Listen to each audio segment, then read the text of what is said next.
Okay, we're going to go ahead and get started. Good morning. Thank you so much for joining us. It's a busy week in DC, so we appreciate you taking the time to join us here today. My name is Tiffany Jones. I direct the higher education policy work at the Education Trust. And so before we start our panel discussions, I'd like to just quickly provide you some context around why we're here this morning. There is a Black student debt crisis that needs to be addressed. The average Black student loan borrower has about $34,000 in debt compared to about $30,000 for the average white student borrower.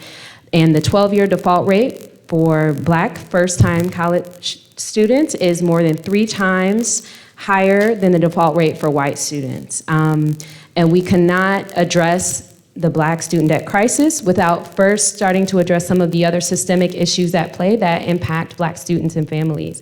And so that's why we've brought together the experts that we have today.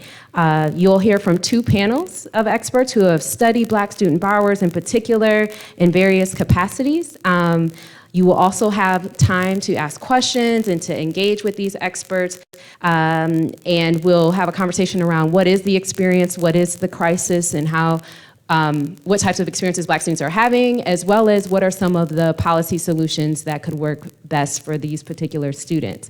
This is a public event, and so we encourage you to join the conversation on Twitter using the hashtag Black Student Debt. And also this event is being streamed and live streamed, and it will be recorded if you'd like to share with your networks or review later. And lastly, I'd like to do a couple of thanks. First, I'd like to thank Victoria Jackson from the Education Trust team for her leadership on this particular work and event. I also would like to thank the Lumina Foundation for their support of this event and this body of work, especially Dr. Catherine Riedel, who's a strategy officer for finance and federal policy, for her guidance and insight and support of the event as well. So thank you so much. And without further ado, I'd like to welcome Dr. John B. King, the President and CEO of the Education Trust, to get us started with some opening remarks. Thank you.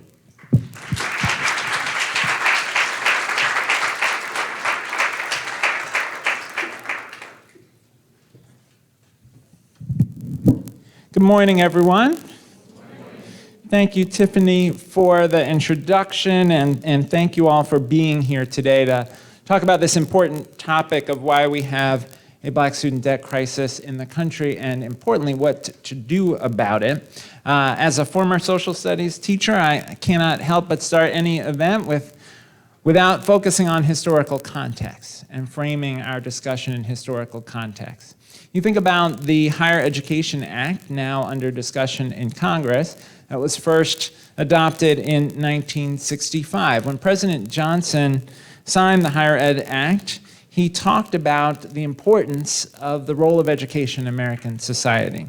He described the door to education as the most important door that will ever open. And he talked about the Higher Education Act as legislation that would unlock that door. And that was then. That was November 8th, 1965. As we approach November 2020, we approach a presidential election, of course, but we also approach the 55th anniversary of the Higher Education Act. And so we have to ask, where are we now? There is important progress to celebrate and recognize, undeniable progress in college access and success. The door to higher education has indeed been unlocked for many. And yet, the project to ensure equal opportunity and equitable outcomes in higher education is far from complete, especially for African Americans.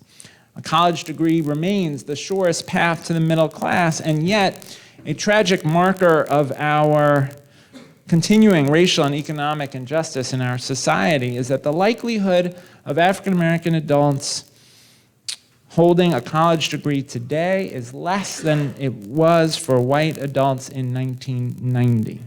While nearly half of white adults have at least a 2-year degree, fewer than a third of Black Americans do. And this is in part a function of our national college completion crisis.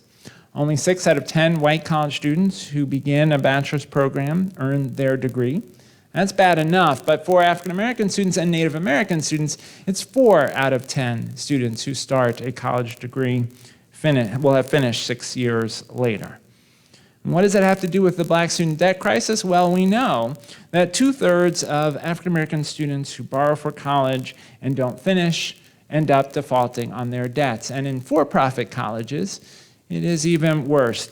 75% of black students who borrow to attend a for-profit college and leave without a degree default on their loans. But the black student debt crisis isn't only about a completion crisis. It is also very much a function of our national racial wealth gap. As the 1619 Project from the New York Times so powerfully illustrates, you can't talk about the racial wealth gap without paying attention to its deep connection to our nation's history, beginning with the institution of slavery. Consider that in the period just before the Civil War, the total value of enslaved people was greater than the value of all the railroads and factories in the country. But that wealth was extracted from enslaved people, and they were deprived of that wealth by the institution of slavery, and then by the imposition of Jim Crow, and then by a series of racist policies in almost every area of American life, but particularly in housing. Policies like restrictive racial covenants and redlining, policies that lead us directly to today's racial wealth gap. The typical white family today holds 10 times the wealth of a typical black family. I think about a story I read in the Boston Globe. I had to read the headline multiple times because I was sure it was a typo. The story explained that the median net worth of African American households in the city of Boston is $8. Not 8,000, not 800, $8. That is in comparison to the median net worth of white families in Boston, which is $247,500. The racial wealth gap is a huge obstacle to opportunity in American society, but it in particular is an obstacle to higher education opportunity. Thus, it shouldn't be a surprise that black students are more likely to borrow, and they are likely to borrow more. They don't have the same family reserves to tap into that other students do, and that is even more dire when there are unplanned expenses and financial shocks. We also know that many black students are also supporting family members while in college, whether that's sending money home to parents or paying for their own children that they are raising while in college. And so then we know, even with that racial wealth gap and that debt, that many students will face discrimination in the job market when they do graduate. So these compounding problems are what I would argue is behind the urgent need for today's conversation. But we have to acknowledge that this is a complicated conversation, deeply interconnected with other aspects of our economy. Think about the fact that black college students are more likely to default on their loans than white students who never finished college. So as we tackle this, and the Congress tackles the Higher Education Act, there are some things that we at Ed Trust believe must be done. At a minimum, we think Congress should at least double the maximum Pell Grant. At a minimum, we think Congress should invest in a federal-state partnership that will counter and reverse the state disinvestment from public higher education that we've seen in the last few decades.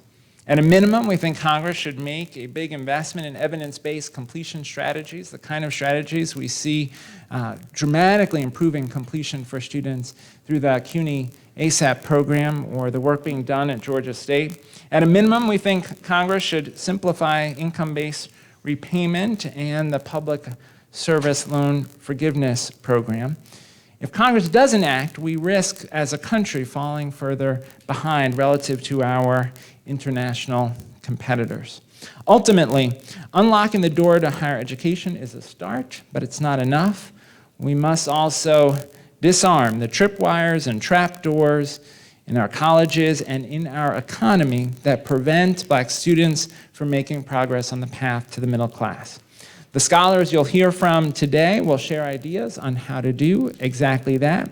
I hope that you'll pay close attention to their advice, but more importantly, even than listening closely to their advice, is having the courage to act for the long-term health and well-being of our economy, our democracy, and a more just society. Thank you for being here this morning.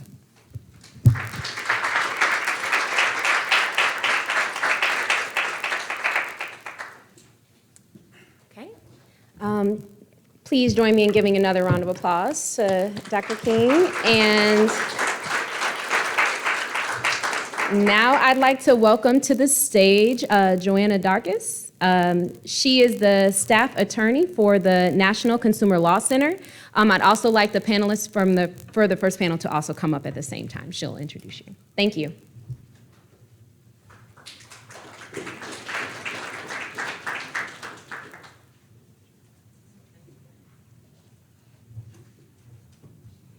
Good morning. As the panel comes on up and takes their seats,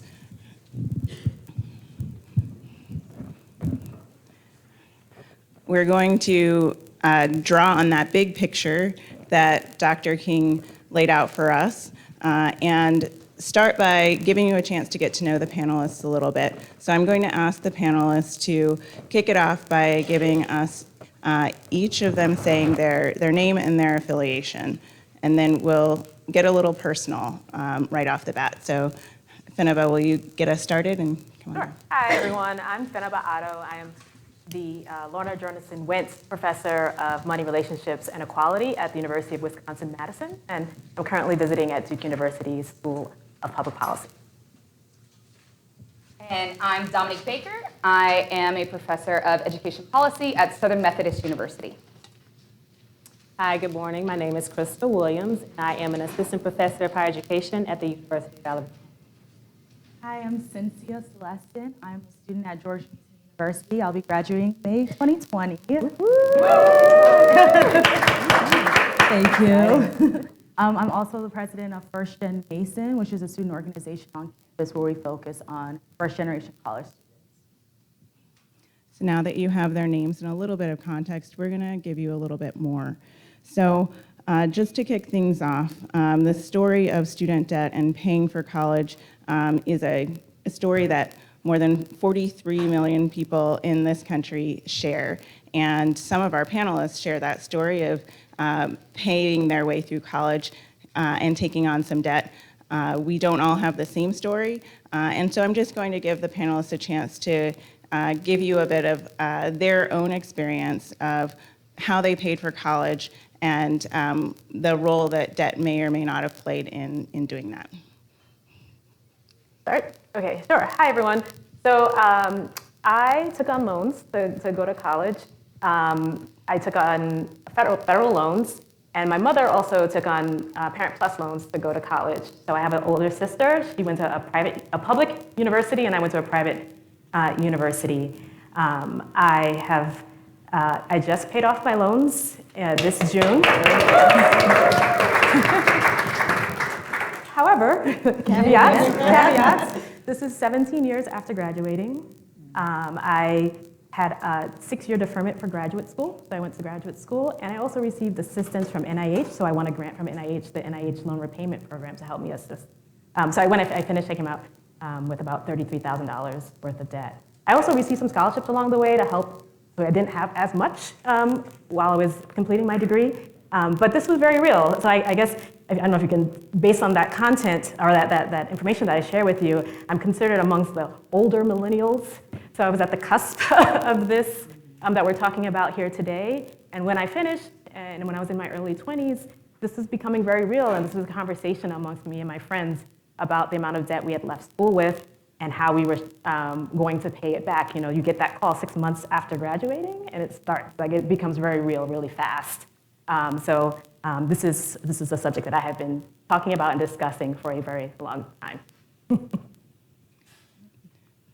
And I can also add, being a current student at Mason, I am also a first-generation college student. So I did my best to do everything by the book since I really didn't have many people to talk to and to look up to as far as entering college. But I applied to as many scholarships as I could senior year of high school at a 4.2 GPA. So I did my best academically to prove to my public university that I was good enough to receive scholarships, as well as I have an EFC of 0. So I was obviously a low-income student. And so with all of that, I still owe over $16,000, which I know for a lot of students, that's not much, but I was also a 2-year RA, so I had free housing and discounted meal plan. So with that, there was a good chance that I wouldn't have been able to finish college because although Pale covered all of my tuition, housing and meals is very expensive, and I needed my loans just to have a place to live and to eat. I'm a little bit of a unicorn because I did not graduate undergrad with any debt, but I will say that, there was a lot of strategy in being able to do that, and finances were very important in my family in making college decisions. I had some academic capital, some college knowledge to draw from because both of my parents did go to college, and my older sister is also a college graduate, so we were operating with a little bit of information, but we were definitely still making very strategic, collegiate decisions based upon academics and finances, which allowed me to position myself to be able to get an academic scholarship. So we're going to tie these personal stories to the larger story of Black student debt. We've heard it described already this morning as a crisis, and I want to invite your insights from your experiences, from your research, where you sit, your perspective on what are the things that make the experience of student debt qualitatively different and uniquely challenging for Black borrowers. Dominique, do you want to kick us off?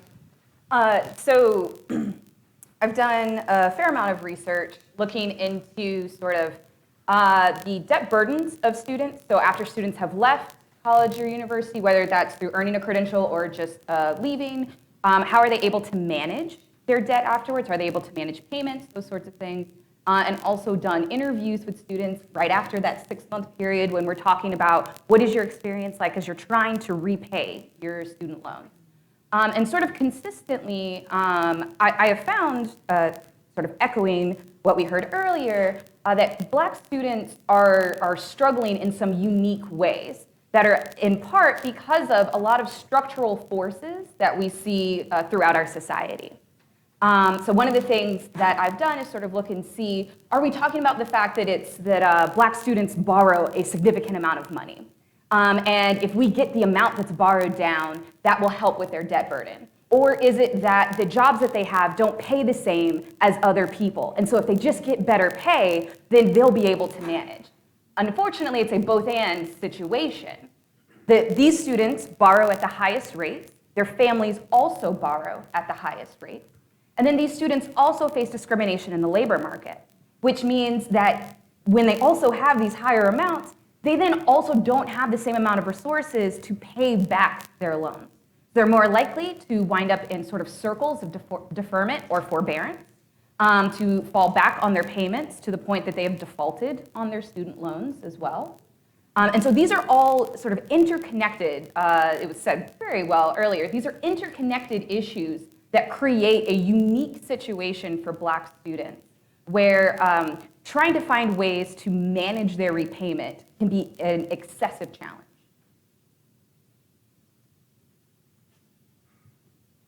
So we've heard about the amount of debt and some struggles in repayment. And I'm just wondering, what does it mean when someone can't repay? When Black students are unable to repay? You've heard the word default thrown around a little bit. We've heard a little bit about the decision-making around taking on debt and repaying it. And I'm hoping that we can kind of drill down into what are the consequences, essentially, of the debt. Beneva, do you want to? If I can start. So the way I tend to think about this is there are short and long-term consequences for not being able to repay your loans. If you think about short-term consequences, is there's this juggling between prioritizing of debts and usually not paying your loans or having to pay loans that you can't pay on is impacting probably something else on your household balance sheet, right? So you're probably prioritizing your mortgage or your rent if you're renting, and then that dings your credit, right? And so in the short terms, it can have really short-term real implications for longer-term borrowing, right? So which makes borrowing more expensive in the long term. We also think about it as far as how are young adults going to make these transitions or these conventional transitions that we assume people are going to be making at certain times in their lives, such as becoming a homeowner, if that's something. So there's been a lot of research looking at home ownership around, and student loans. Also looking at transitions into relationships. So how are people navigating relationships? In particular, if both people are bringing debt into the relationship, is it impeding their ability to move into marriage? So I can talk a little bit more about that if you want to talk, because that's another of my research around thinking about the integration of finances and how it may impact decision-making among households and families. And also thinking about future credit issues. So are you having trouble paying other bills? Is it impacting how, whether or not you pay your bills on time and so forth. So it has real implications both in the short term with regard to everyday issues in the household, and then long-term implications for big purchases or asset, and even decisions for around fertility for women. Yeah. I can simply offer that the work that I do representing individual student loan borrowers who are struggling with debt, we see the worst case scenario, I liken it to a car crash. When someone has experienced default, usually the amount that they owe escalates because suddenly their capitalization of interest, there's their collection fees that are added in, and then on top of that, there could be other harms like wage garnishment, like tax refunds being offset, like lawsuits to take away that house that has been, if it's available, hard won by a Black family. And Joanna, it's also important to point out that it's really hard to get rid of student loan debt. So it's not, so you have to show undue hardship if you want to take the legal route towards bankruptcy. So this is something that stays with you, like it's stuck to you until you see all these jokes around, I'm going to be paying it off forever. I'm just going to have it forever. And this is very real, like this idea that it is with you for the long term, right? If you can't pay on it. So I think that's important to underline. And to add, coming from a low-income, single-parent household, we understand, at least I grew up understanding the value of education and that college is worth it with the opportunities that come with it. But at the same time, I entered college without that amount of money, and I'm leaving definitely without that money, and still with the responsibility of taking care of my younger brother and my single mother, who's a Haitian immigrant and is working very hard without a degree. So it just adding to the long-term and short-term effects of the difficulties of student debt. So we're adding some color to the story and want to talk a bit more about how Black student borrowers who are saddled with this debt, whose life choices are affected by it, how did they get that debt in the first place? You've heard from our panelists about how they made decisions about their education and their debt, but we want to make sure that we're looking at the big picture, connecting individual stories to the bigger systemic story.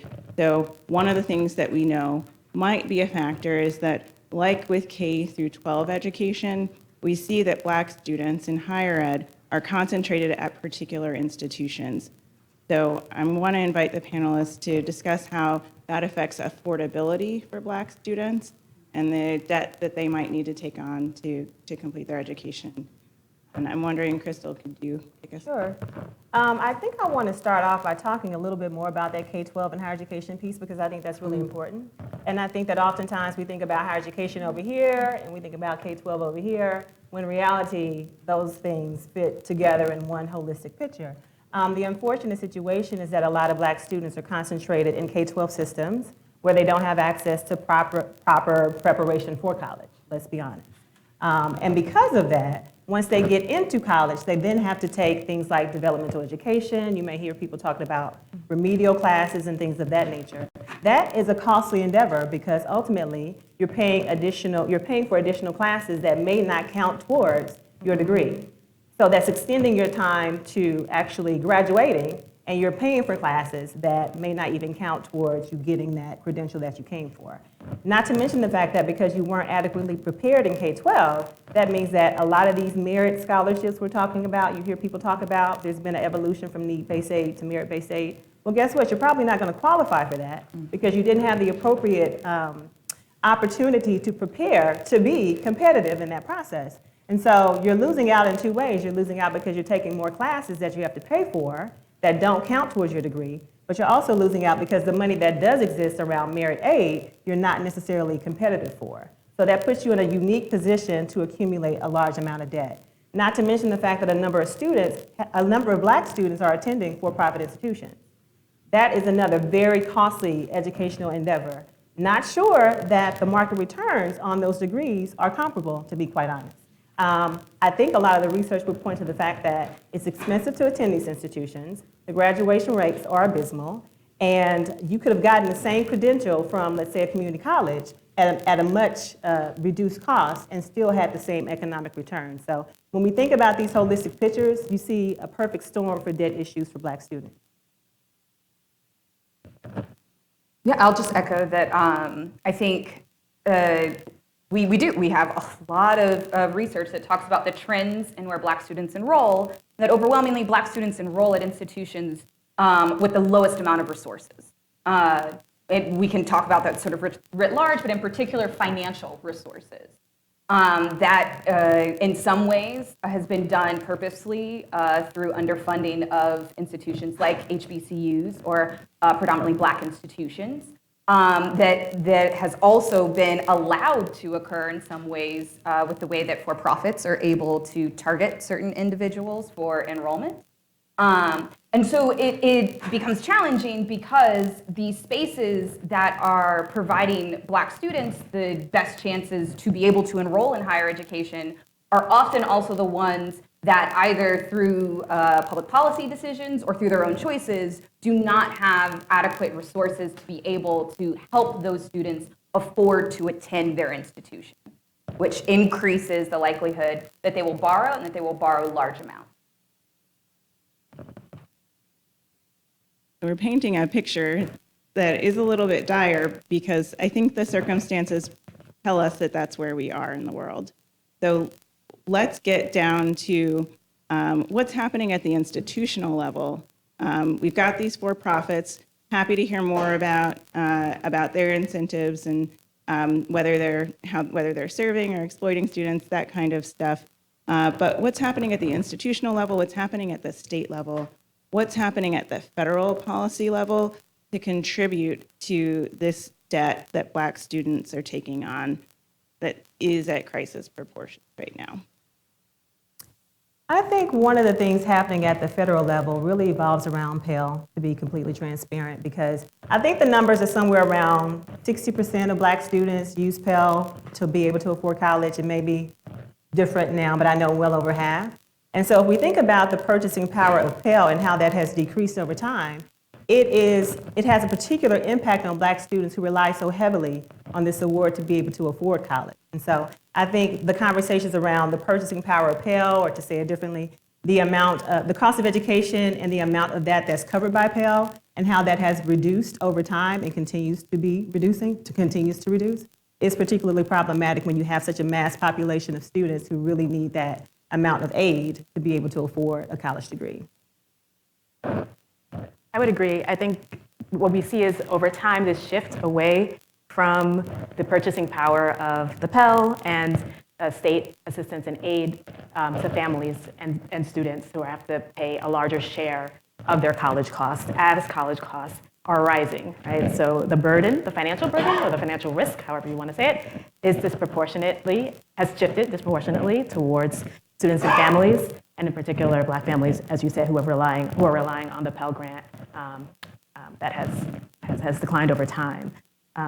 So I would offer to that too that reductions in state support for higher education are very important as well. I think John King mentioned this in his introduction. Ultimately, when states stop supporting higher education, that means that tuition and fees goes up. And so who's paying for that? Who's paying for that? Families are paying for that. But that's particularly problematic in instances where you have students coming from families where they don't have a lot of disposable income. So the continued divestment in higher education and subsidies to higher education is particularly problematic for black students. And I would also add, even though there are a lot of conversations now about free college, that's an interesting coined phrase, right? Free college, it sounds good. But if you think about it, we're really talking about free tuition and fees, but the cost of attendance is well beyond that. So it's really not free for everyone. And in Ed Trust, I would actually tip my hat to you all for doing some really interesting and important work in this area. Unless we are crafting these policies in a way that is equity focused, that acknowledges the fact that marginalized groups have costs beyond tuition and fees, and ultimately, even though we're talking about free college, it's not really free, and it has the ability to really perpetuate the existing issues that we have around that issue, for Black students in particular.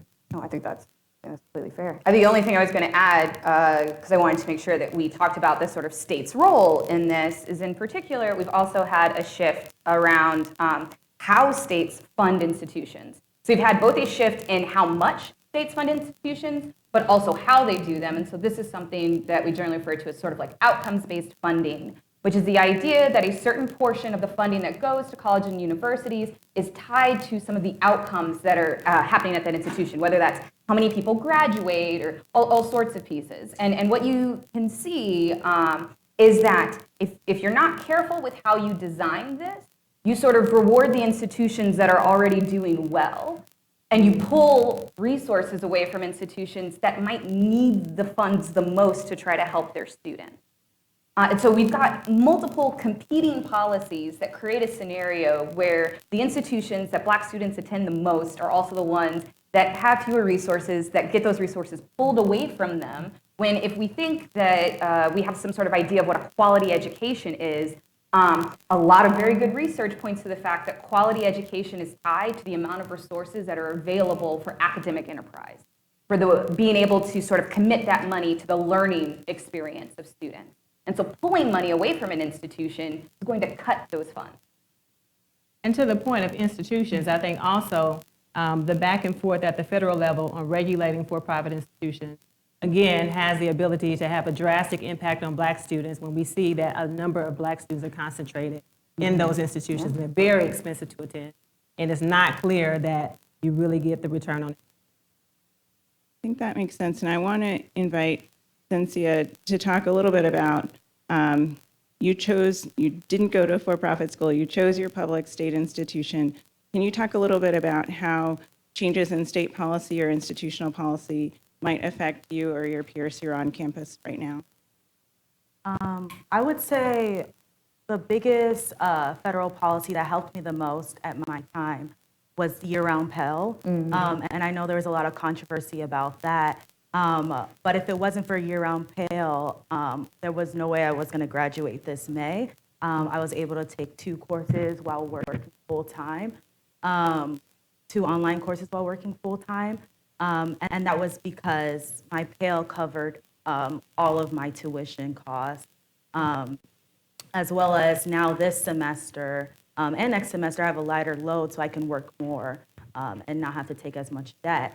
However, a lot of the issues that I've experienced, especially as a first-gen student going to my public institution, is the lack of transparency with how much am I actually paying to go. Every single semester it changes. And so there was this like big celebration this year about Virginia public institutions freezing tuition. And so while my university jumped on that bandwagon and froze tuition, they lowered our cap of credits as a full-time student. So that meant that after us paying tuition of taking 12 to 15 credits, they charge per credit after that.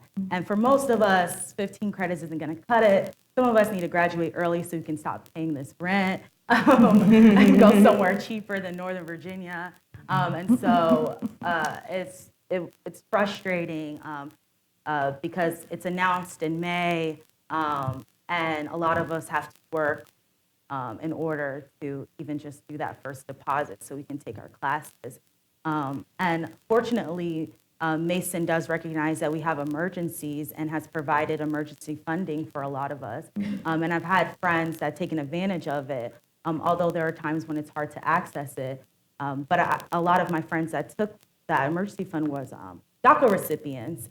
And so, not providing any federal aid for them and them still being able to graduate, it's hard to expect someone as young as we are to be able to do that all on our own.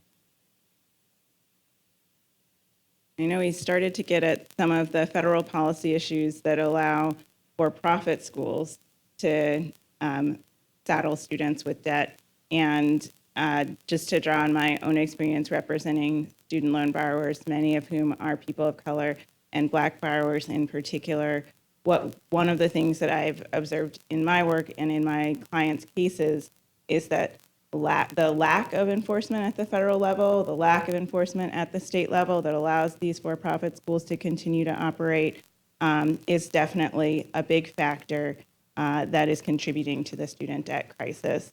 And certainly the agencies that are responsible for oversight really need to do that job. They need to protect students instead of protecting institutions, particularly when we're looking at these for-profit institutions that are designed to deliver value to their executives rather than to their students and graduates. We also see the same in the student loan servicing market, such that the amount of debt, you've already heard this today, the amount of debt that Black student borrowers take on increases after they graduate. Some of that is because interest in lower some of that discrimination in the labor market. And some of that is also because of servicing error and deception. So students who are doing their best to make their monthly payments may be paying too much, or they may be forced into default because they're not presented with the accurate options. So without reining in that misbehavior by the student loan companies, we see that the amount of outstanding student debt held by Black borrowers is escalating rapidly. So we're about to kick it off to questions from you all, so I hope that you've got them ready. I want to give the panelists just one last chance to we're essentially setting up the next panel that's going to talk about policy. So save your policy question, your what is the solution question. As much as we would love to take those on,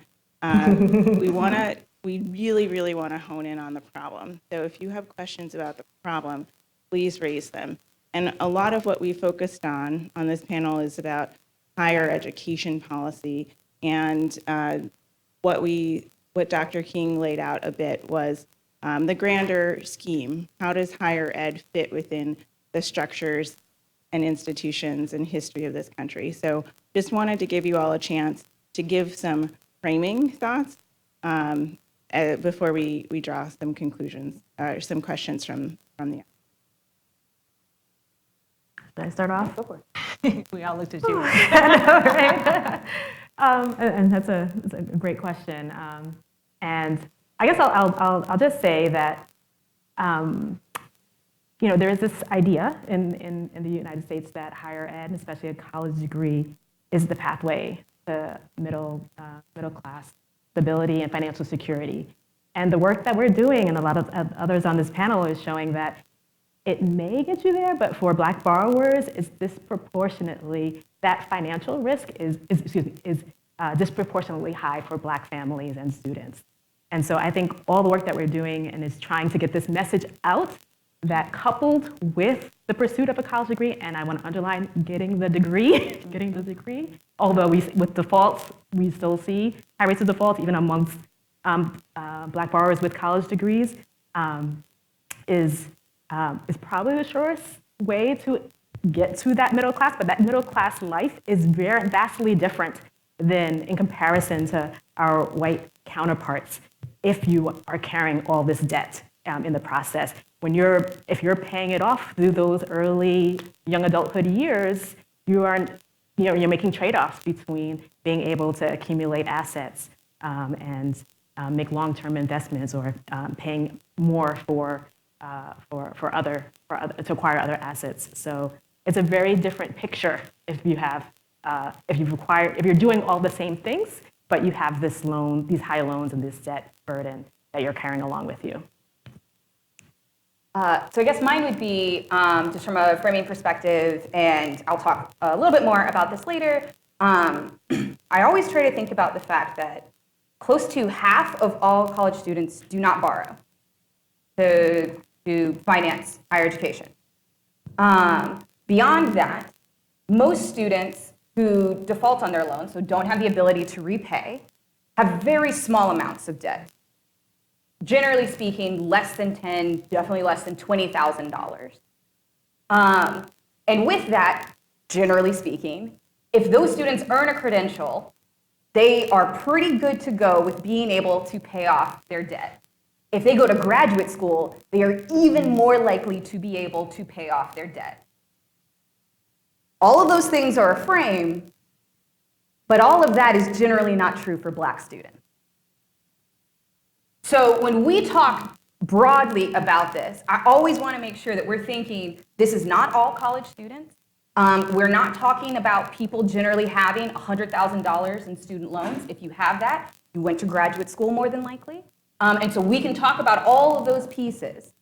But there is something about what Black students experience in the United States that means that all of these other pieces get thrown out the window. That they are more likely to default when they haven't completed, but they're also more likely to default when they do complete, even when they get jobs. And so we have to think very carefully and very hard about what our solutions are. Because if we think about solutions that are targeted at just sort of the writ large average student in higher education, we may miss some of these sort of unique challenges that these students are facing. That was a really strong point, and I actually hate to go after you.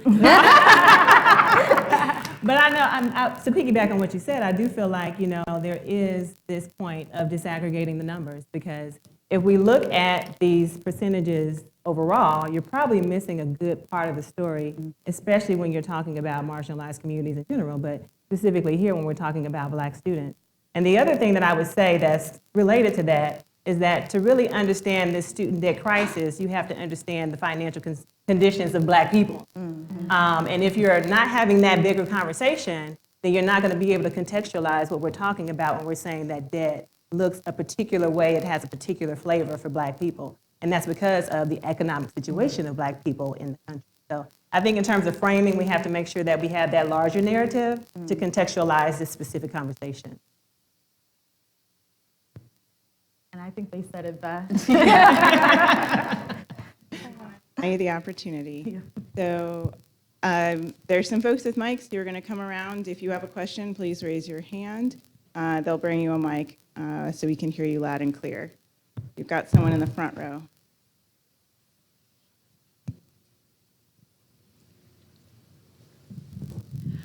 Hi, everyone. My name is Jennifer Palexi. I am also a first-generation Haitian college graduate, and so I wanted to ask you a question, Santia, about did your circumstance and your background impact what type of major you chose, and did it impact your consideration for going to graduate school? Yeah, thank you. So definitely, Haitian parents. You're a doctor, a lawyer, an engineer. So I went the doctor route because I was good at chemistry. And taking science classes on top of that is an additional amount of fees that you have to take with getting the materials that you need. So it was another access issue with me. And of course, my family not understanding why I had to work so much while in school as well. Because that affected how often I could come see them, talk to them, and stuff like that. But I had the opportunity to intern in DC. I had a passion for education. I come from a line where my grandparents were illiterate. Mom got some college, she has a certificate in nursing, and now I'm gonna graduate. And so education has always been something that was important that we progress, the first generation. And so I fell in love with education policy, actually. And so now that is what I'm planning on doing. Hard to explain to your family what that means and what that is. But once she sees my first check, she'll know. She'll be like, okay, she did good. And so as far as grad school, I'm not going to grad school just because of financial reasons and being able to intern. You understand that networking is so important that you really don't need a graduate degree unless you really want it. And so I do plan on going to school and continuing my education, but first working. Thank you. Hello, my name is Ashley Brown Greer. I am one of those students who have exorbitant amount of student loan debts. It makes me sick every time I think about it. And I'm in my first year PhD program at Howard and Higher Education. So my question is, what role can the federal government play in encouraging states to reinvest in higher education? Yes. Okay. So this is what my husband can tell you. Like, this is what I dream about. Is like sketching out ways to create more investment. There's a really interesting proposal that Dave Deming, who's a professor at Harvard, wrote for the Hamilton Project that sort of sketches out a way that the federal government could sort of put up monies and say that if the state is open to making certain changes, they'll match, right? So you can say that basically for every dollar that the state puts into colleges and universities, the federal government will put in an additional dollar. That is one way that you could sort of create a compact between states and the federal government to increase their interest. This is also a ripe opportunity for the federal government if there are some concerns or interest in increasing sort of quality and the resources that are available at institutions, to say that those monies can only be put towards sort of academic enterprises at the institution. And by doing that, you could reinvigorate investment in higher education and also make sure that those additional dollars go towards improving the educational experiences of students. So I think that is one of the potential best ways of doing that. And you could always think, right, there are ways that potentially you could say that there are extra funds that go to minority serving institutions. In addition, that there are multiple ways that you could sort of craft an environment where states could be enticed to provide more funding to their institutions. Good morning, everyone. Can you hear me? So, Stan Andrees, I'm an assistant professor and endocrinology scientist at Howard University, as well as the executive director of a program called Prisons of Professionals, and also Haitian American, so I relate very closely with some of what was just said by the two speakers there.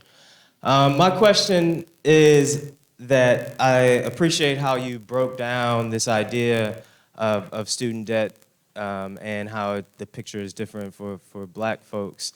What I wasn't quite sure I heard, and is definitely part of the conversation, and maybe it's coming up later, is, so you mentioned that Black people are more likely to have defaulted on their loans, less likely to finish, and that plays a part into the student debt.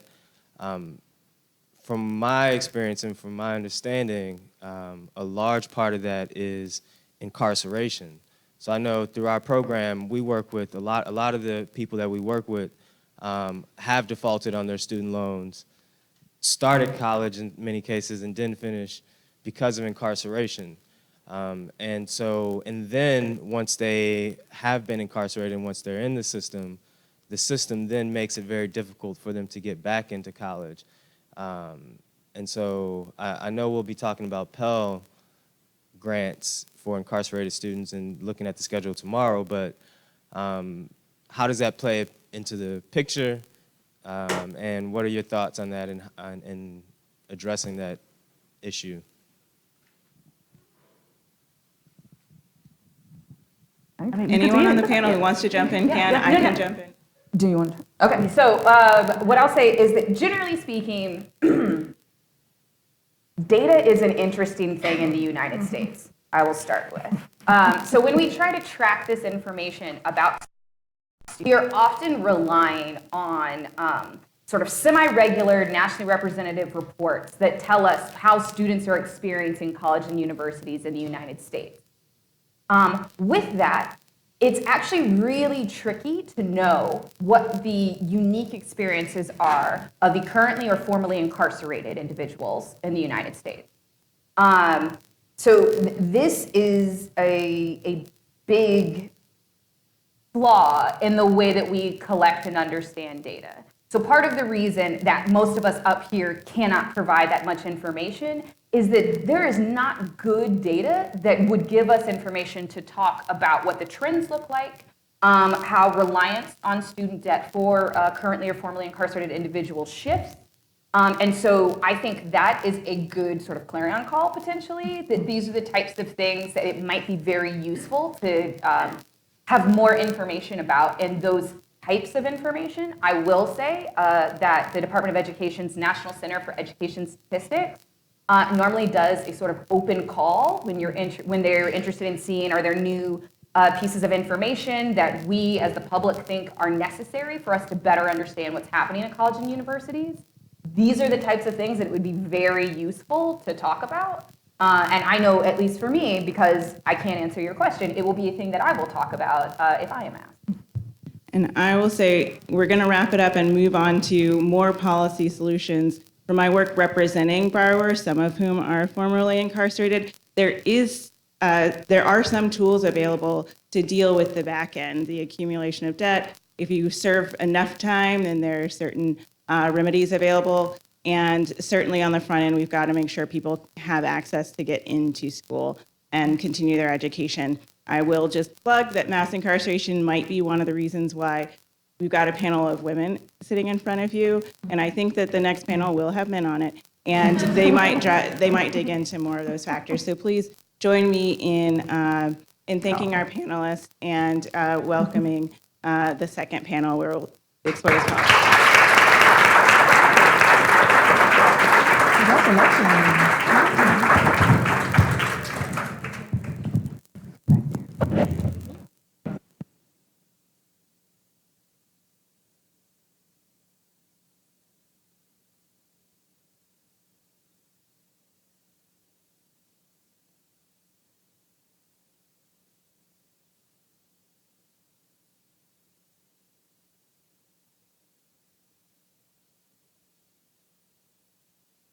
Thank you again to the first panel, to Joanna for moderating. That was a great discussion. As she said, we're going to continue and talk solutions. And so what I'd like to do now is welcome Andre Perry to the stage. He's a fellow in the Metropolitan Policy Program at Brookings.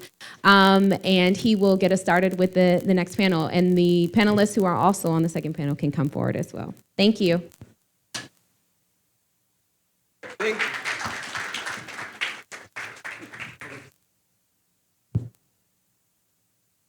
Now I'll just start talking. I want to validate the brother who spoke about incarcerated individuals, and it's not just about the people who are incarcerated, it's also about their parents. I can speak to this. I'm a child of someone who was murdered in prison, spent a lot of time in and out of prison, and it's one of the reasons why I have a lot of debt. When you rob people of opportunities to acquire wealth, income, you're not only robbing them, their communities, you're robbing their children moving forward. It's such an important issue. And on the area of research, our policy responses are also a direct reflection of what we choose to measure and what we care for. Because we devalue Black people, we never get to those kind of questions to connect the lived experience of Black and brown and poor people to the policy solutions that we're trying to connect. And so I think this is a wonderful opportunity here, because we're going to talk solutions, we're going to talk about lived experiences, and we're going to hopefully that will lead to policy change in moving forward. I'm going to take a seat beside myself. And I'm actually going to have our guests, our panelists introduce themselves and try to be as brief as possible. Just your name, affiliation, and title. And so let's start on my right. Hi, everyone. Ashley Harrington. I am a senior policy counsel at the Center for Responsible Lending. Hello, everyone. My name is Jalil Mustafa Bishop, and I'm a vice provost postdoc at University of Pennsylvania. Good morning, everyone. My name is Luke Frederick. I'm research director at Ohio Student Association and PhD student at Georgetown University here in DC. I am part of a conversation along with a lot of scholars who were on the panel previously about talking about wealth inequalities and how it manifests itself in all the different aspects of our lives. It certainly it resonates in and higher ed policy.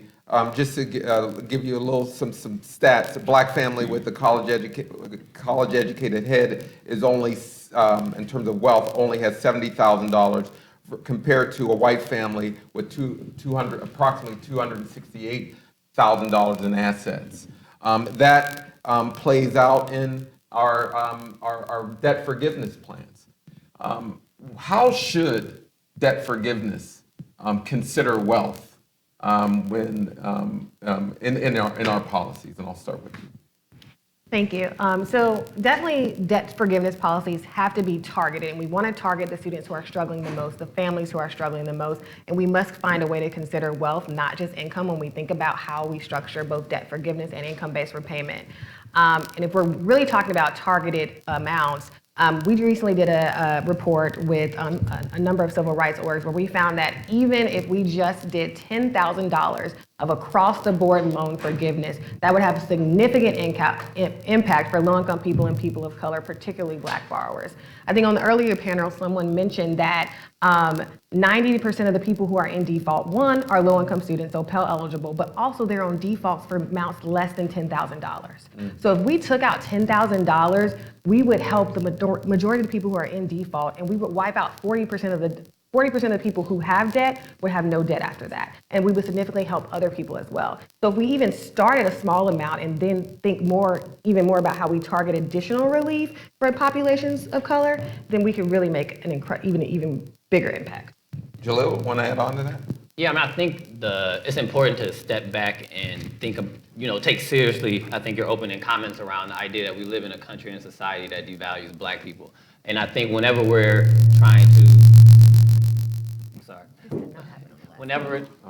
trying to set up policies that are supposed to be universal or policies that are supposed to provide relief, we have to also think about what are countermeasures to kind of push back against what I think at this point we can anticipate is some type of inequality or kind of unequal way that policy is going to be implemented or included for Black people. So I'm all about the debt forgiveness and thinking about that relief, but I think we also have to think about what are some ways that can be co-opted or limited for Black borrowers? What are some ways that we can have debt relief in this arena, but allow debt to flourish and become shackles in other arenas? So the debt forgiveness has to just be attached to analysis that's thinking about how things get co-opted and reproduces inequality for Black people, and also some countermeasures to push back against that. Yeah, I just want you to expand on that just a little bit, because many of the policies that we see, we try to work around waste by using either income or something else. Can you just talk about, how is that problematic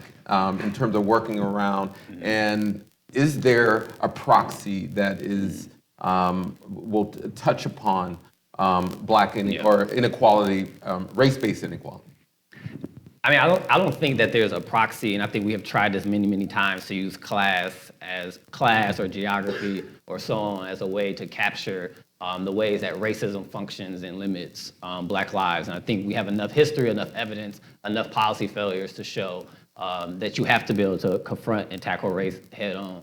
I think just as kind of a clear example, if we know there's 3 or 4 large loan servicing companies, and let's say in some type of debt forgiveness program, we rely on their processes to distribute that relief or that cancellation, already in that process, if we don't do something to anticipate and kind of counteract how that process may happen in racial ways, we're already setting up debt relief to be something that's not universal, something that's not going to be widespread cancellation. So you have to tackle and name and address racism from the beginning to understand or to have an anti-racist process in the end. Luke, how should debt forgiveness consider wealth inequality? Sure. So, first off, I'm a historian, so unlike some of the other panelists I've done this policy work, but for me, just to go off your most recent point, if it is not targeted directly to Black borrowers, it is going to not fail. It is not going to achieve the successes that we're looking for. If you look at any type of attempt throughout American history to try to add some type of social mobility on a class basis, it always leaves Black people out, whether it's the GI Bill, whether it's Social Security, whether it's unemployment.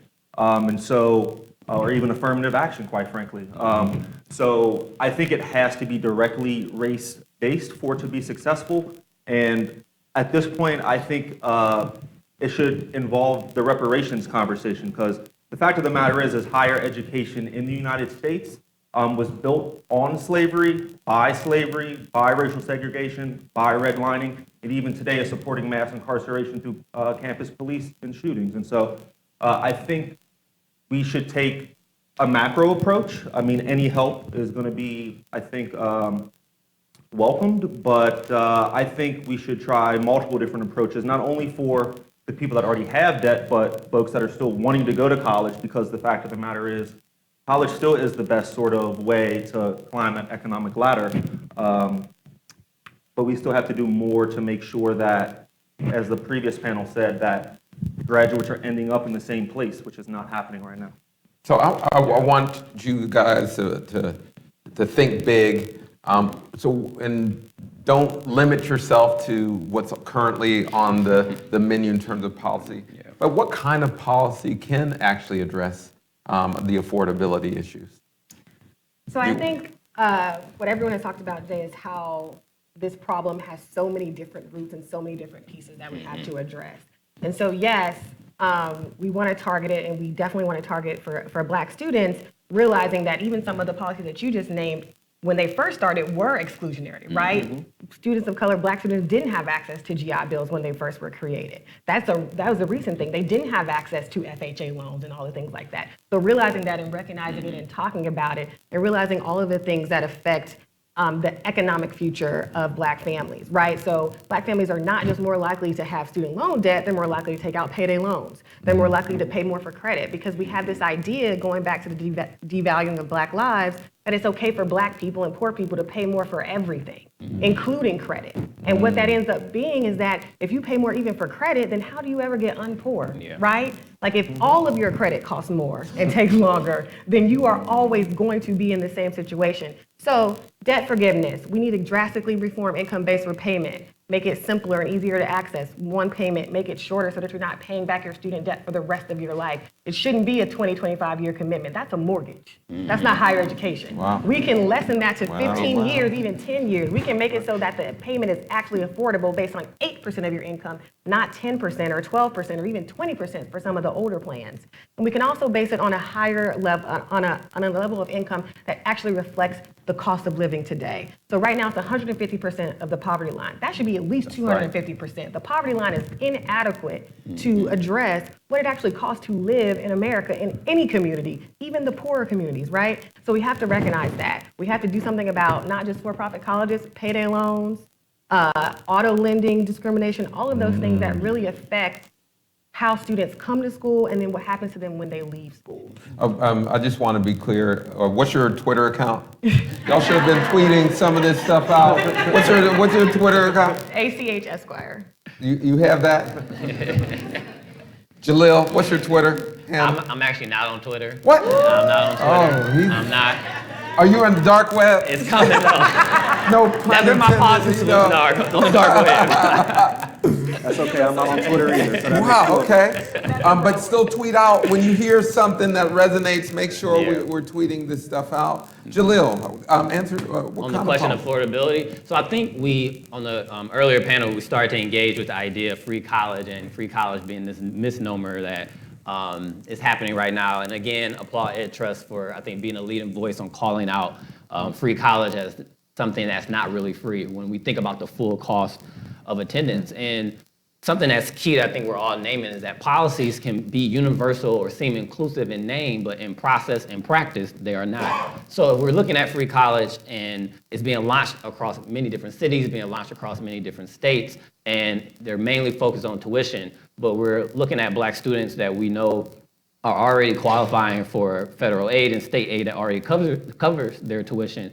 Is this a policy that we can celebrate as being a champion of equity, a policy that's going to close some of the gaps we see around affordability? And I think the answer is no. So I think we need a free college, we need actual free college that's looking at what is the true cost of attendance that includes tuition, fees, room and board, but also even some living expenses. So we know that's a reality that impacts students' experience on campus. So for me, it's an affordability policy that's for free college, but a true free college that's engaging the full cost of attendance beyond tuition. You know, one of the things that I wrote in that wonderful Washington Post piece delivered by Ed Press is I, as a former dean, as a former professor, I said I've never seen a tuition hike a president didn't like. Like they're to solve for any kind of problem, a president will essentially will raise tuition. You know, and that's part of the problem. I'm glad you talked about that. Definitely. So I think, right, if it's not going to be actual free college, then again, back to the last panel, we need to have reinvestment back into higher education on both the state level especially, but of course the federal government has a lot of money, so they have a role to play, and they have a duty to do this. But on the state level especially, I mean, things have been slashed for decades now. So I think not only for sort of general education spending, but also need-based aid. I know, at least in Ohio, it got slashed after 2008, so black people take the brunt of the financial crisis, and then the aid that they rely upon to go to the college is also cut and is never recovered. And so I think on both levels, there needs to be a reinvestment there. And then for-profit colleges just are a drain of resources, right? Like they are giving out degrees that really aren't worth the paper that they're printed on, and they're preying on the most vulnerable populations in America and or veterans as well, right?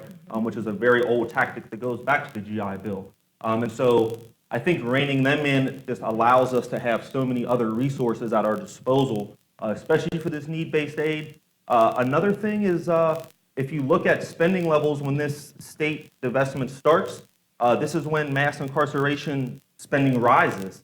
And as we're starting to fight mass incarceration, we should really think about, as we're cutting money on this side, how could we reinvest that into higher education? If you eliminate cash bail, you have hundreds of millions of dollars potentially at your disposal that can fill not only these gaps, but a number of other gaps that states, whether it's opioids, I'm in the Midwest, so we're in, sort of the epicenter of that, or it's childhood poverty, or a lot of these other issues sort of around the margins that also affect this higher education conversation. And so it's just about the money is there. The money is there. I wanted to tack on a little something to what you said. Let's not let public institutions off the hook. The reason why proprietary institutions are serving so many black and brown children because many public institutions are not serving them.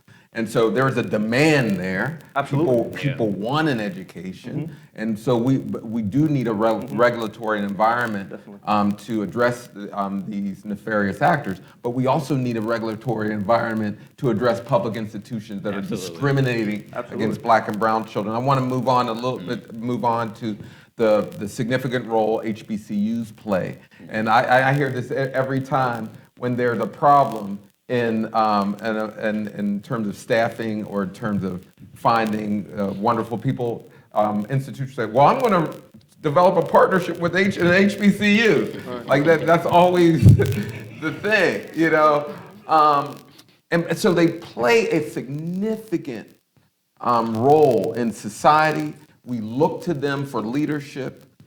In general, how can policy improve and enhance and uplift HBCUs? So I think it all goes back to investment again, and real and true investment, recognizing the history of racial injustice in this country and the fact that there is a racial wealth gap in higher education, just like there's a racial wealth gap in society, and name that and recognize it and do something about it. States have never invested in their public HBCUs at the same level that they've invested in other public institutions. The federal government has a number of mechanisms with which they could use to invest in HBCUs that they've never fully done. There's authorized up to $375 million in discretionary funding in a year. We've never gotten there. Right now, HBCU funding, MSI funding is about to expire. And there's a bill on the table, right, the Future Act, that would extend that funding. And just last week, Lamar Alexander put a halt to it, objected to it, stopped that funding from being extended to push for his own higher education agenda. So again, our institutions we're putting so much pressure on institutions to do the lion's share of educating people of color and low-income people. 70% of the students at HBCUs are Pell eligible.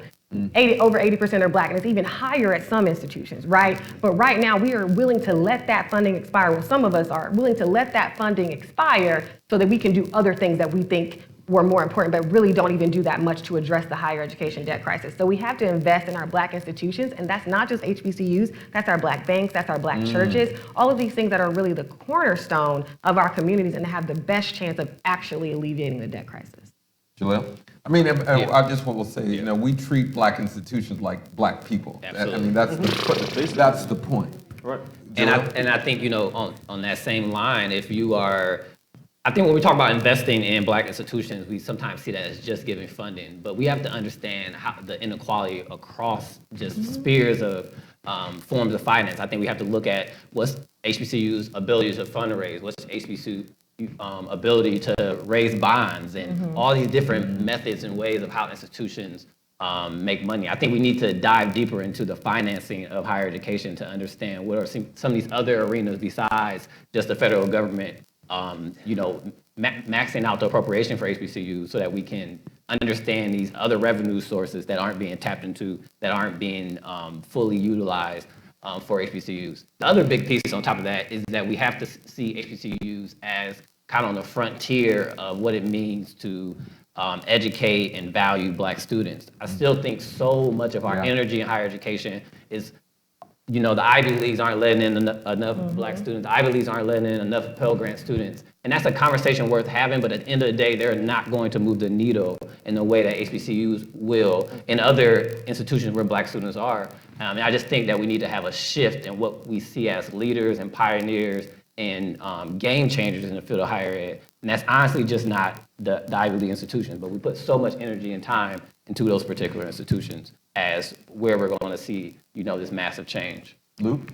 Yeah, and just going off of that, I mean, yes, study of HBCUs needs to increase. If nothing else, they have a better completion rate for their students than a lot of PWIs. And so I think just having more eyes, they're doing amazing things with fewer resources, right? And the fact that other institutions are not looking to that and trying to pick up on some of those models, how are you keeping these students and letting them finish, not allowing them, but giving them the tools that they need to finish with even less resources, right? And so imagine if there was some type of public partnership between Ivy League and HBCUs. They have multi-billion-dollar endowments. They love to change building names and write reports about how they sold slaves. But beyond that, they're not putting their money where their mouth is, right? And so just back to your point about how small some of these debts are, you know, we shouldn't be relying on the richest Black man in America to pay off our student loan debt. Like, the government has a responsibility in these other institutions that literally only exist because of enslaved labor. They have an obligation to give back to these HBCUs. The only reason HBCUs exist, right, is because there were no other schools for us to go to. And now they're paying the price for that, right? That's unfortunately one of the downsides of integration was HBCUs have kind of gone by the wayside. My dad goes down to a homecoming at a school that doesn't even exist every year. It's terrible, right? And so the ones that we have left, we definitely need to support them. And again, I think we really need to push not only for HBCUs, but for community colleges, two-year schools. If these Ivy League schools and these schools that are all about their diversity and making a change really want to do that, there is ample opportunity for them to spend their endowment money on things better than fossil fuels and private prisons that are really going to help Black people, right? So it's just about putting that pressure upon them. How that happens, you know, that's a whole other conversation. But again, for all of these solutions, I feel like the money is there. It's about how it's spent and where it's going. I don't want to move away from this. I want the panelists, feel free if compelled. It was mentioned that HBCUs are doing something predominantly white institutions aren't for Black students. Can you just amplify that quickly before we move on to the next question? They serve a disproportionate share, right? So 9% of the institutions, but awarding over a quarter of the degrees for Black students, right? And in some states, it's an even higher percentage where they have a lot of HBCUs. So thinking about that, also the polls show that students who go to an HBCU versus Black students who went to non-HBCUs, students at HBCUs are happier. right? They feel better about their education, they feel better about themselves, and they perform better later, and they perform better later on because of that. So there's something different that happens on an HBCU campus, and there's something different that happens when you're around other people that look like you, who support you, and even when you're at an institution that's lower resource, that is like making so many things happen with so few resources, that's amazing. And we should, like you said, we should be celebrating that and investing in that and also trying to model it. And you're right, let's not rely on Harvard, let's not rely on Georgetown, let's not rely on George Washington. We have our own institutions in our own communities that we should be supporting. And you're right, they pay more for bonds. They have lower alumni giving rates, but that goes back to the racial wealth and income gap too. If you have alumni who can't afford to give back because they're still paying back their student debt 17 years later, what are you supposed to do with that, right? There's a problem at every stage of this process, but HBCUs are absolutely an integral part of that solution. Oh, we only got 5 minutes, so I have to get to this last question. I apologize. What if large-scale debt forgiveness doesn't happen? What's next? I think it goes back to the IBR changes that we talked about earlier. If we do those, if we make loan forgiveness tax-free and we make it actually affordable, we will have a significant impact as well. I want this to be acronym-free. Oh, income-based repayment changes, like make them easier, more accessible, and actually affordable. And we will see a significant change as well. I'll let you go next, Luke. I'm going to think a little bit. Well, I think one thing is the programs that are already in place need to be operating as they're intended to. So for example, with like state employees, recent research finds that 99% of the people that are in these state employee repayment plans are not getting their debt wiped away after their 10 years of repayment, right? And if you look at who are state employees, they're public school teachers, right? They're firefighters, they're police, they're working in the state nursing, all these type of things. A lot of African Americans are working in these jobs. So it's, again, the rug is being pulled out from under them when they do their due diligence, they sign up for the plan, they make their 10 years of payments and call to say, hey, I'm finished. And then they say, well, no, you're not, because you didn't send in Form 38B 3 years ago. And you're stuck, right? And there's nowhere else to really turn. And so I think strengthening some of these plans and making sure they're actually operating as they were intended is really important. And again, I think that universities also, especially some of the wealthier ones, need to do their share again. For example, at Georgetown, we are starting a reparations fund that the students voted on, though. Again, this was not the administration saying it's due time for us to do this. The students put the administration's feet to the fire. They voted. It was overwhelming. And now not only is that going to help the descendant students, they're also going to give some of this money to descendants that are still living in Louisiana because Georgetown sold their ancestors to keep the school open, right? And so they're going to hopefully, be providing health care, dental care, these type of things, investing. Some of these people can't even get Wi-Fi and internet and these type of things. And so, yeah, I think there has to be a multi-pronged approach, both on the state level, local level, and like really pushing some of these institutions, again, to put their money where their mouth is when they're talking about this social justice. Just quickly. So I think the reason I hesitated to think about it is because I'm imagining if we don't get a large-scale debt cancellation, then we already have, a long list of policy interventions from, income-based repayments to refinance to all these different levers.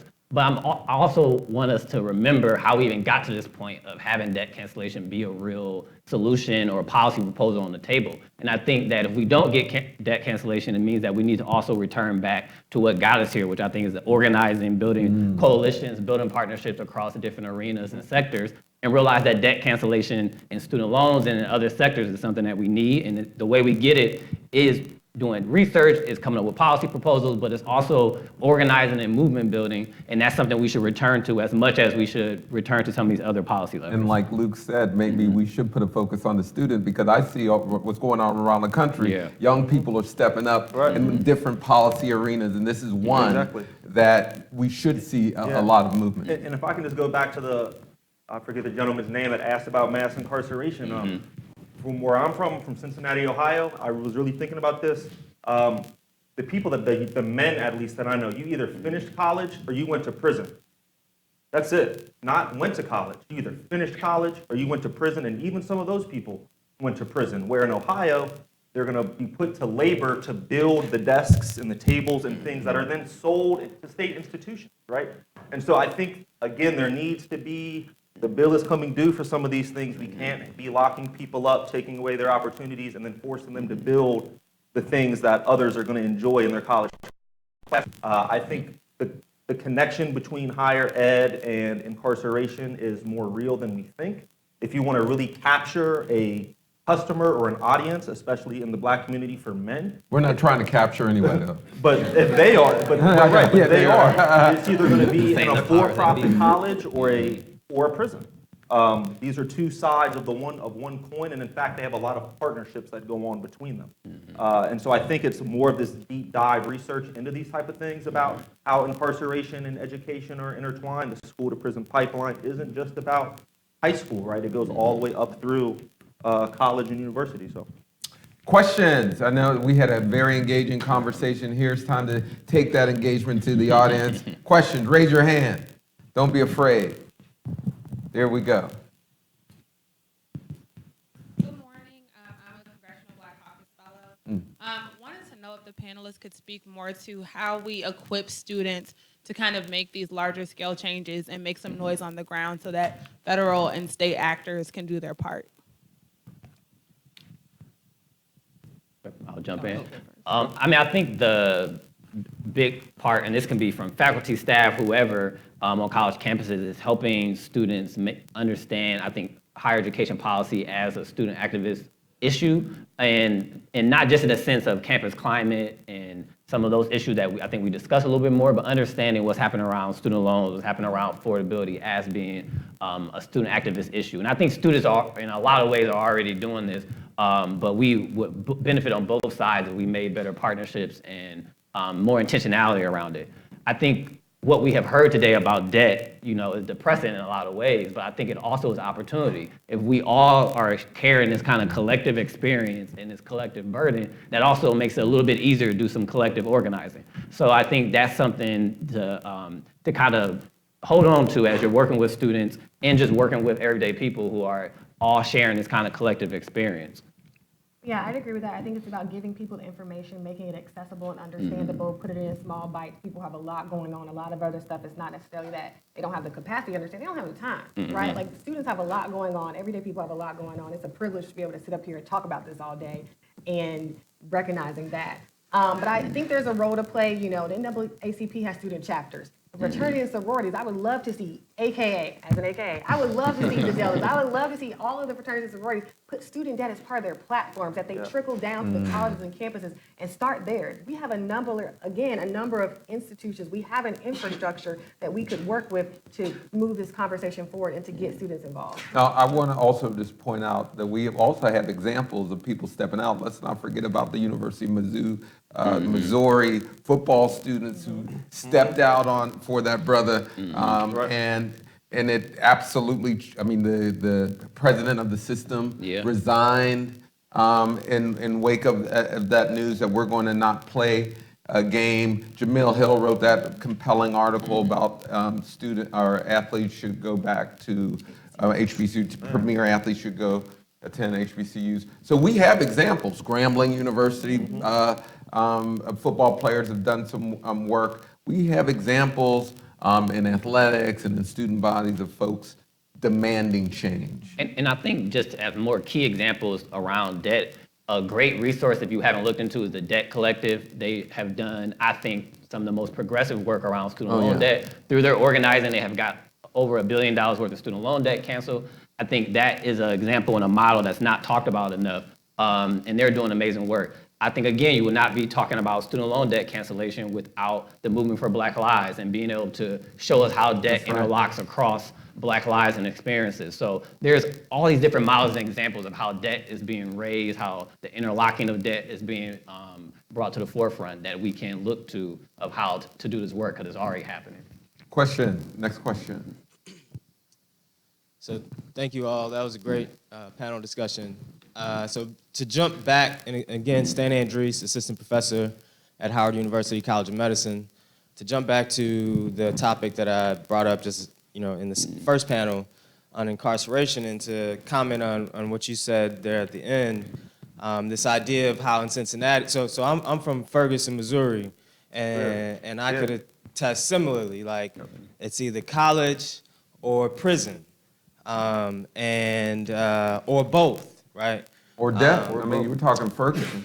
right? Or death, or in Cincinnati where the police killed an unarmed motorist, the campus police, right? So the question that I'm coming at, and again, so I mentioned that I also run a program called Prison to Professionals, and what I find that's alarming to me and disheartening to me is that because there's this dichotomy, the folks, black folks, some, right, black folks that make it, will have this perception of, I made it. Why did I make it? I came from the same hood you came from. So how did I make it and you didn't make it? And there comes that idea of black elitism versus black excellence. And those that are leaning towards this idea of black elitism are creating this classism among black folks. And it's like, I made it. You could have made it too. I'll just push back just a little bit. So my question, and so, you know, I work very closely in this arena of prison education. And, you know, so there's a thing called Second Chance Pels that many of you are probably familiar with. And out of the 200 applications that were submitted back in 2015 when it was first introduced, and the, I believe, 69 sites that were selected, there was one HBCU. You know, why aren't more HBCUs in this space of educating folks inside? And so, you know, that's, I think, that's a great part of my question is that we need to be real with ourselves, right? Okay. So Let's deal, because you said a few good points, and you had a question, and I want them to respond, because we only got 5 minutes. I want to get one more question. Is that okay? Sure. Okay. That was my question. Okay. So How do we deal with that? I recently worked at a United Negro College Fund, and so we represent 37 of the private HBCUs. And there was actually 3 second chance Pell sites that were HBCUs. So that's Wiley College in Texas, Langston College in Oklahoma, and Shorter College, which is in Arkansas. So yes, but those were only 3 that applied. So when the secretary opened it back up, we made it a point to reach out to our members and say, hey, this is opening back up. We would love more schools to apply, because again, the same way we think there's something different about an HBCU serving a black student, we think there's something different about an HBCU being a second chance Pell site, and there should be something different about that. And when we sent that out, we actually got a lot of response from institutions who wanted to do it. But again, some of it is the capacity thing. So with second chance Pell, you only get the Pell Grant for that student. You have to figure out how you get them resources. You have to help students deal with defaults. You have to help them get their transcripts from high schools that some of them don't exist anymore, right? There's a lot of it's a resource intensive thing, but I think there are more institutions than you think are interested in and want to do it, and I think we had more institutions apply this time around. I'm interested to see what happens with that. Unfortunately, we have run out of time, but my response always to looking at black institutions, black people, I always remind people there's nothing wrong with black people that ending racism can't solve. That you ultimately got to go beyond. We did not cause the student debt crisis. At one point, we were considered assets to be owned. And so it's always to put pressure, appropriate policy pressure on these issues. Let's not forget that. All right, well, I want to thank the panelists for having a great conversation.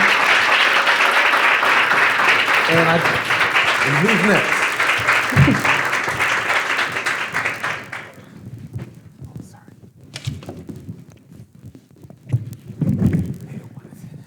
Good afternoon. I'm Victoria Jackson, Senior Policy Analyst for Higher Education at the Education Trust. I want to thank our panelists and moderators for the rich conversation.